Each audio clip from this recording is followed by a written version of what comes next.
Hi everyone, my name is Jonathan Sim. I'm an Associate Fellow at the NUS Teaching Academy. I'm also a lecturer of philosophy. I teach two subjects, the philosophy of computing and classical Chinese philosophy. So one of my big projects now is bringing the two together. Yeah? How do we develop culture online? How do we develop vibrant communities online? Yeah? Now, just a show of hands, how many of you here have played with ChatGPT? Okay, very good, very good. How many of you have used it to help you with your work? Okay, very good. Now, I prepared something for those who haven't played, something for the educators in the room. Yeah? I really love using it because sometimes we're asked to write a proposal, right? And then it's like, we stare at a blank document on Microsoft Word, don't know what to write, right? So actually, with ChatGPT, we can say, hey, give me a proposal for a course. And this is an intro module to psychology. Yeah?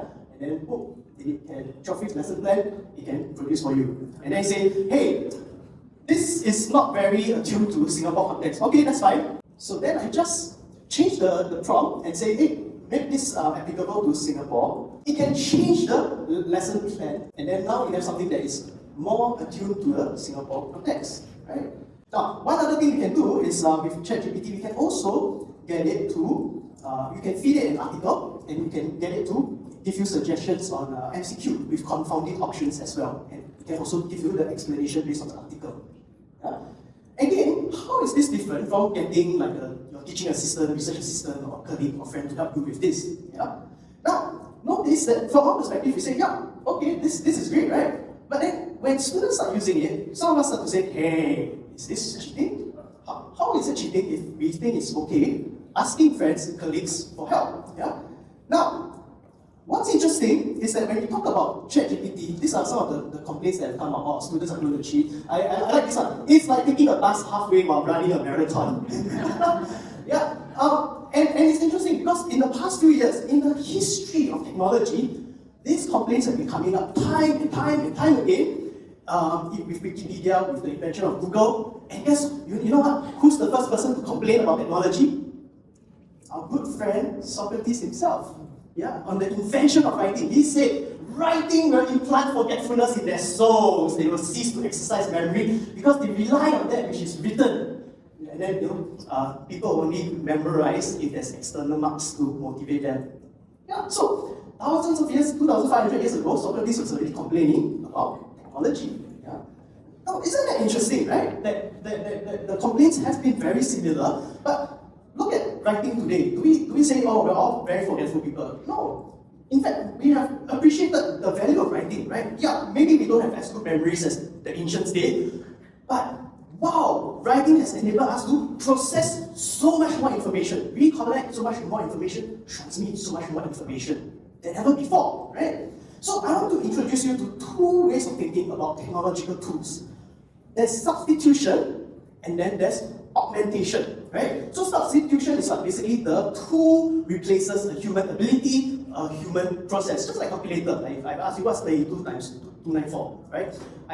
The calculator substitutes my mental process, right? With AI tools, generative AI, I can use it as a substitutive tool, and that's where we are concerned about cheating, right?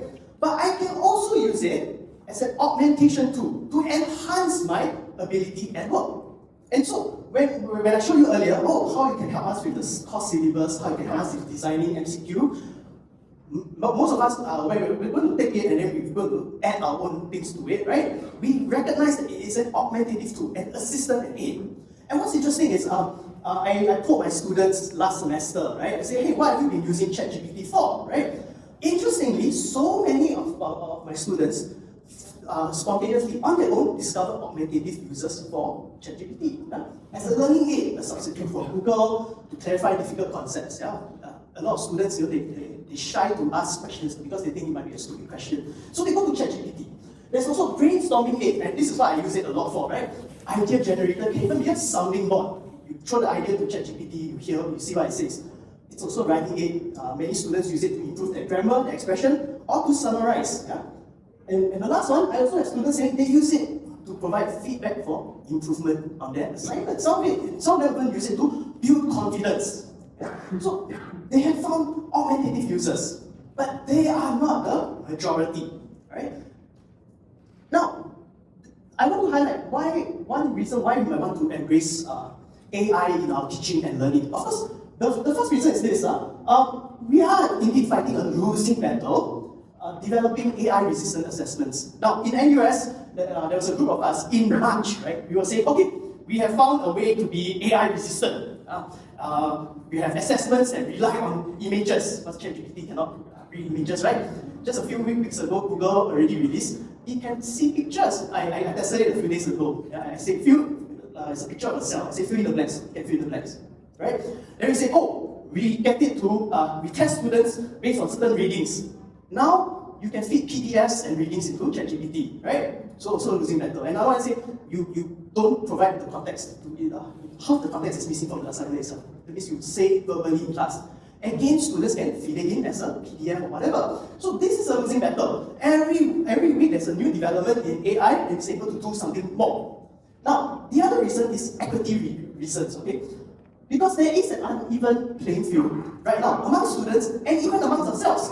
And I can tell you very frankly, I was one of those who was not savvy with AI. The first time I played ChatGPT, I was like, it's okay, right? It's the quality of the essay is like B minus B. Then I talked to some students, and then they say, hey, you're doing it wrong. I was like, really? They say, yeah. When you prompt, right, the first sentence you must start with is, imagine that you're a professor of da. So I tried. The quality improved, 80 plus, right? Now, think about this, this is a minority of students who know how to prompt it well, alright? And think about our own use of ChatGPT. How many of us played it the first time and say, yeah, this is gimmicky, not very good, right? Because of the experience, you say, I want to use it. It's not a tool that I'm going to consult. A lot of our students are also saying that, they don't know how to prompt well, so they say, this is a useless tool. Don't know why everybody's so hyped up about it. Then what's happened? On the ground, we have an uneven playing field. Those few students who are savvy are using it to consult for their own assignments and improving their assignments. Uneven playing field already. So maybe why we should teach AI to our students is so that we level out the playing field. Don't just leave it to the savvy ones. Bring everybody up to speed so that they'll be ready for the future, right? This is for my students.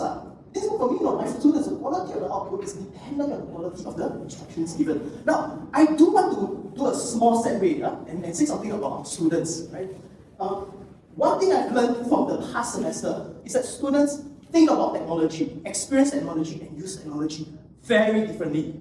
Gone are the days, we grew up with the internet, so we see the internet as everything's interconnected, everything's connected to each other. They don't see it that way anymore. 10 years of iPads, smartphones, they see the through apps. So the internet is siloed to them, right? They don't use Google as much as we do now, right?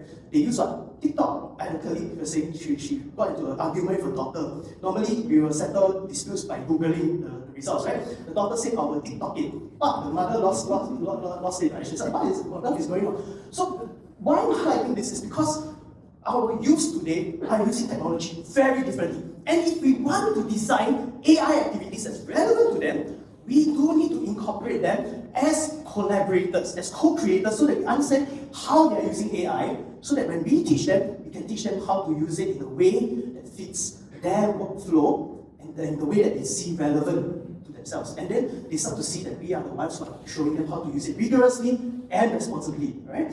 Now, the last one, of course, is we want to develop AI competencies, how to use it rigorously as an augmentation tool. Now, here's an interesting illustration for you, right? Are there binder clips? I like to talk about binder clips.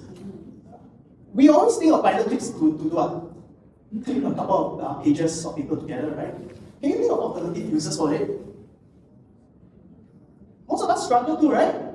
Well, do you know that you can put binder clips together and make a headphone stand? Or the one on the right is my favorite. You can actually clip the side of the table so that your cables don't fall off your table. Cool, right? Now that I've shown you these examples, you're like, wow, the possibilities of binder clips in my mind has expanded, isn't it? It's the same with AI tools. Right now, the dominant discourse is that it is a cheating tool. It's an answer generator. It is a substitution tool. That's why most of our students cannot see it as an augmentative tool. Many of us also cannot see it as an augmentative tool. It's only those few people who are very creative, or if we've been exposed to their creativity, then we see, oh, there are new possibilities for AI use. There are new possibilities for using ChatGPT. So here what I want to show is how we can use it augmentatively. And I do want to share 3 learning objectives to help foster AI augmentation with our students. And this is coming from my own reflection of learning how to get good, to be good at using ChatGPT, right? The first one is a disposition to help people feel comfortable to consult AI as a consultative tool, but not be totally reliant. Why is this disposition important? Think about working in a team. We all know how to talk. We all know how to talk to other humans, right? But not all of us are comfortable working in a team, right? But those who are comfortable working in a team can build a fantastic synergy to go far with the team, right? Can we develop that with our students so that they feel comfortable enough working with an AI tool so that they can develop that synergy?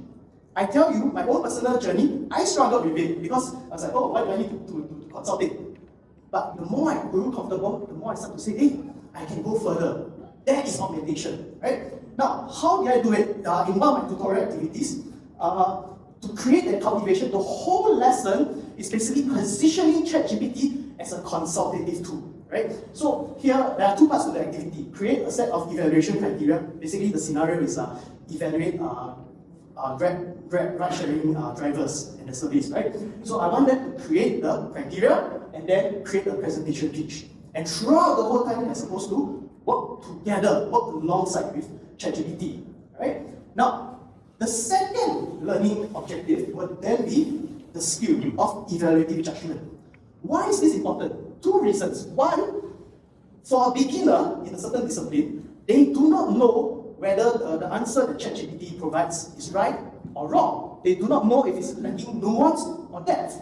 So we want to be able to impart to them some skills to evaluate the answers, to verify it. The other is also to challenge them. How can I go further with whatever AI gives me? And one of the common things that people say about ChatGPT is the answers are presented so authoritatively, a lot of people switch off their minds. They don't think twice about the answers. So now, this is my tutorial activity worksheet.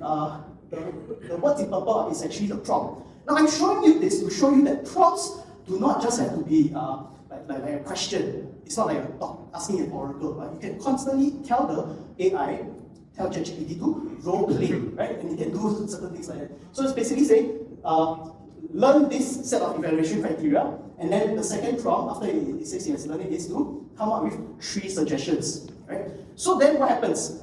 In most of the classes, the students are like, yeah, the 3 suggestions are very good, we're very happy with it. Then say, hey, if you cannot add value, if you cannot find anything wrong with the thing, then you will be easily replaced by an AI. And they start talking in their groups and they start to realize, actually, these suggestions, okay, maybe the first one is good, but the second one, a bit limited. The third one, then they start to realize, oh, it is not as infallible or 100% authoritative as they initially thought it would be. So it creates a healthy skepticism. Now, one thing you notice is, I did not get them to get ChatGPT to generate the evaluation criteria. I made them do the criteria first, then they consult it. Because this way, it frames the use of the tool as a consultative tool. If at the start they get it to generate the criteria, it fixes in them the impression that it's an answer generator, right?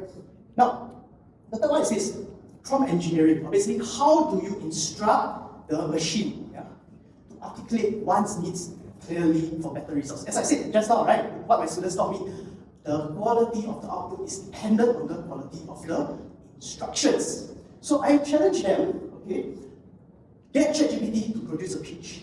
And I give them a template, and you can also use this template as the basis of your own prompts. Imagine that you are, give the setting and context, and you will need to give it the requirements, and then you tell it what to do, what not to do.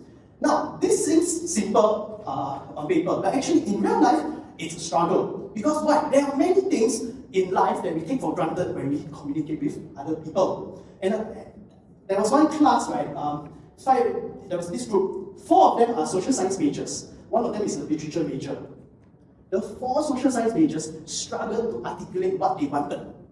So they typed in the prompt did not give them what they wanted. Then the lead major, very articulate, very expressive, was able to articulate the things, and then her groupmates started to become so reliant on her, and she felt so optimistic about her future.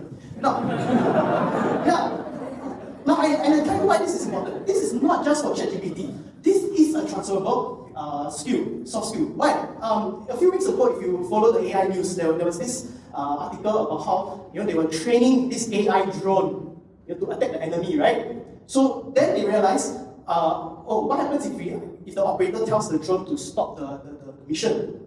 Yeah, this is a simulation. So what happened? The AI turned around and killed the operator. Why is this a problem? Because you and I take it for granted. We know it's obvious not to kill the operator. AI doesn't know this, but we neglected to put it out in the instructions. You see? So this was the struggle that our students faced in trying to generate the pitch that they wanted, right? So this is a transferable skill, the articulation. Now, I do have one success story to share, because after teaching this activity, okay, one of my students is now interning at the bank, econs major, new to coding. Okay, I only just taught some basic coding skills in this class. He said, after being so empowered with learning how to learn with ChatGPT, I actually went up to my boss and said, give me coding projects. And I was able to learn coding and do all those coding projects in the bank together with ChatGPT. Yeah. So by giving that disposition and training them on these new skills, they're able to augment their learning. Yeah. Now, so there are two approaches to teaching and learning. What I showed you just now, okay, in that lesson is an example of what my colleagues and I call AI enhanced learning. So we use AI as a partner to help us to learn, help us to improve. And I think maybe at the very least we might want to implement this as standard module policy. Because one thing I noticed last semester in my other module was, even though I encouraged students to use ChatGPT, most of them didn't, right? For the same reasons I mentioned earlier, they were like, oh, not so good, right?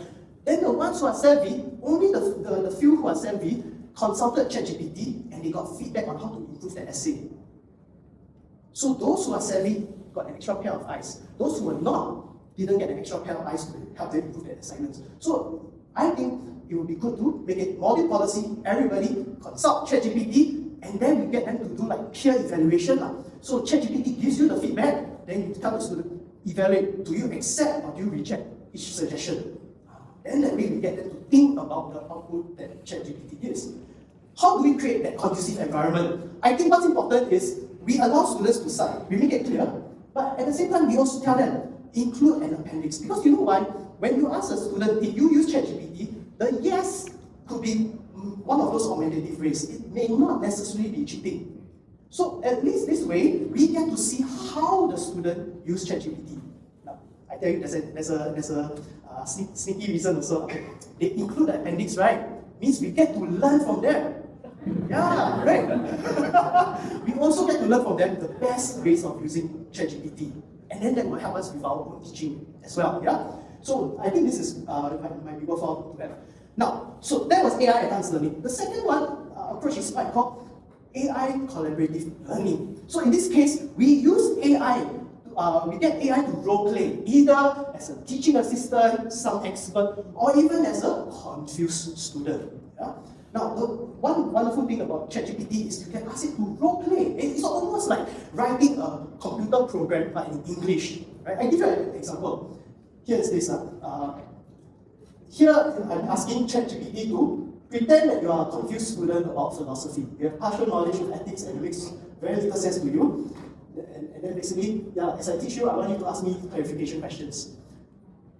So now the AI will role play, and then the student can just begin engaging in explanation, trying to clarify with the AI. So we can do things like this. Now, what I love about these kinds of exercises is what? Before ChatGPT, we always, for this kind of soft skills, we always needed a human being to give immediate feedback. But now with ChatGPT, we can, to some degree, automate this process. And so we can hone in on certain soft skills like expression, questioning, argumentation, objection. Just on that. Here's another example, Socratic dialogue. So you can get ChatGPT to either role play as Socrates or as the one being questioned. And again, we can invite the student to engage with the AI.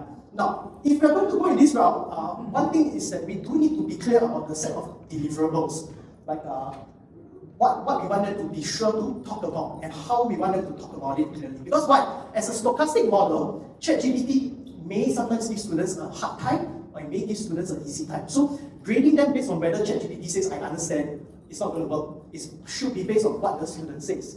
And of course, I know some of you in the room are saying, hey, but what if the student puts ChatGPT against ChatGPT? Is that cheating?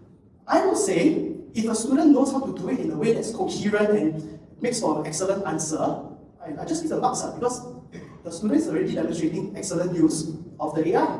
Yeah? So why not? Now, I will share with you one thing I'm going to try next semester.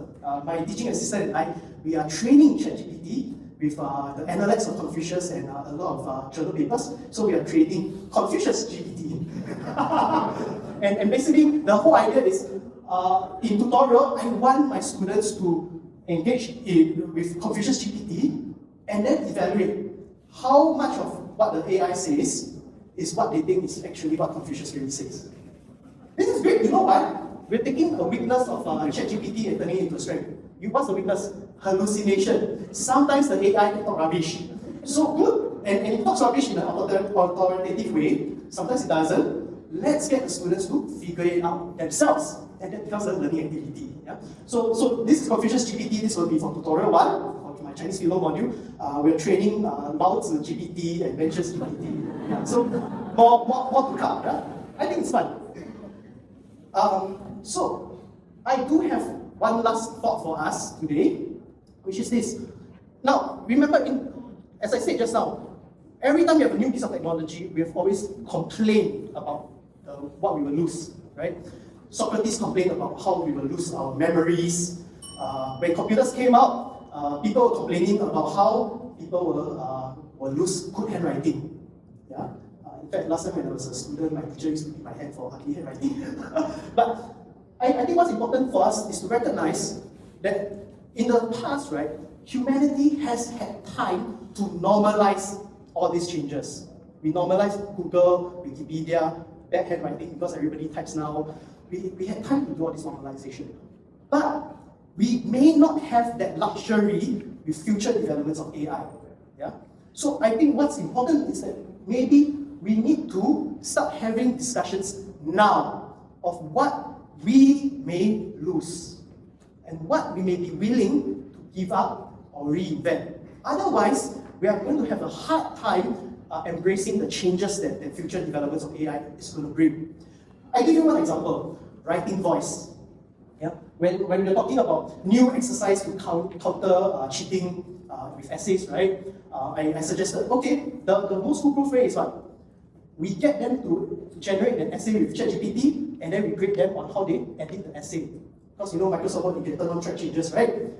Then one of them was saying, oh, but if we do this for all our activities, what happens? Maybe future generations will grow up not having a writing voice. They only learn how to edit. At first I thought, oh, yeah, that's a serious problem, right? Then I spoke to one of my good friends, he's an engineer by training. It's like, writing voice, I never had one. Then I was thinking, hey, actually, maybe this is something valued by a small group of people. Because we are in the writing industry, that's why we value it so much. But maybe it's not that important. Of course, I had further discussions with other colleagues, and some people say, actually not true. If we teach editing, there will still be a writing voice. But you know this what has happened? Writing voice has evolved. Yeah? So basically, we need to ask, as we embrace future developments in AI, what learning objectives are we willing to let go, either because it's a substitution, AI can do better, like calculation, or because we are willing to embrace a certain reinvention. Then this will make the transition and development smoother. Okay, so that is all I have to say. Thank you very much.